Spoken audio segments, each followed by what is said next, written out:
السلام عليكم.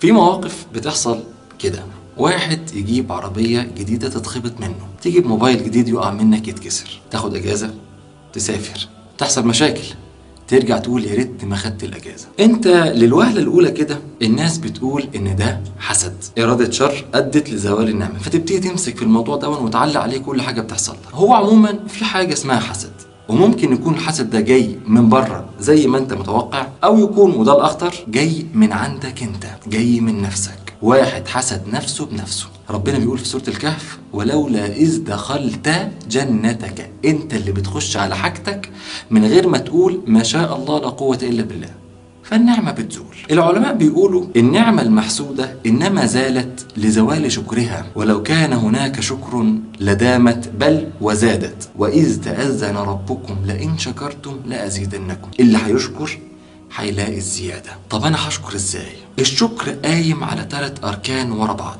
ركز في اللي جاي ده. 1، إنك تعترف بالنعمة. إحنا بنتعمي عن أرصدة من النعم وكأننا مش شايفينها، لأننا ما فكرناش في يوم نقعد نحصر كده ونشوف إحنا عندنا إيه. علشان أسهل عليك، هم بندين بتقع تحتهم كل النعم: الصحة والفراغ. الصحة يعني السلامة، تشمل كل أنواع السلامة، السلامة النفسية والاجتماعية والمادية والبدنية، كل أنواع السلامة حطها تحت الصحة. والفراغ الوعي الزمني، الوقت، العمر، المهلة. ابتدي فكر في النعم واحصرها، ومش هتعرف تحصرها، وإن تعدوا نعمة الله لا تحصوها. ده رقم 1. 2، إنك تنسب النعمة للمنعم. وخد بالك، لو جالك إحساس إن أنت السبب في وجود النعمة دي وما دفعتش الإحساس ده، يبقى بدأ العد التنازلي لزوال النعمة. أنا اللي بصلي، أنا اللي بصوم، أنا اللي بربي، أنا اللي بصرف. في ناس بتقول كده. طب وريه نفسك، مش أنت الراجل العاقل اللي عندك خبرة ومعارف ودماغه بتخطط وبتعرف تجيب فلوس وبتعرف تتكلم وعندك مهارات وظابط يومك؟ مش أنت كده؟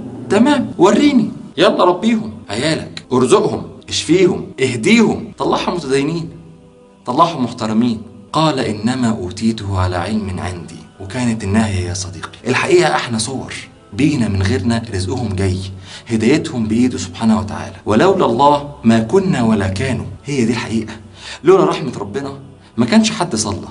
شوف مثلا ساعة صلاة الجمعة، كم المكلفين اللي نايمين. انت اللي ربنا اختارك وصحاك، ولولا كان زمانك نايم عادي. لو عرفت المعنى ده واستشعرته ان كل حاجة منه سبحانه وتعالى، ابشر، انت كده على طريق الشكر. هتلاقي نفسك تلقائي الركن الثالث انت مستشعره: ازاي اصرف النعمة دي في طاعة ربنا سبحانه وتعالى. سيدنا موسى يوم الطور بيناجي ربنا سبحانه وتعالى، بيقول: اللهم ان انا صليت فمن قبلك، وان انا تصدقت فمن قبلك، وان انا بلغت رسالاتك فمن قبلك، فكيف اشكرك؟ نبي رسول من اولي العزم مستشعر ان اللي علمه الصلاة هو ربنا، واللي هداه للصلاة هو ربنا، واللي حببه في الصلاة هو ربنا، وربنا هو اللي هيثيبه عليها يوم القيامة. طب أنا فين؟ أنا ما عملتش حاجة. وإن أنا تصدقت فمن قبلك. طب ما المال من عندك يا رب، ووقاية شح النفس إني أتصدق وأطلع الفلوس دي من عندك يا رب، وإنك ترزقني فقير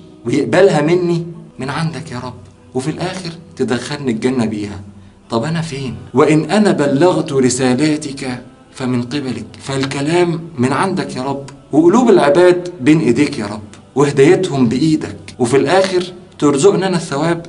فكيف اشكرك؟ قال الله عز وجل: الآن شكرتني.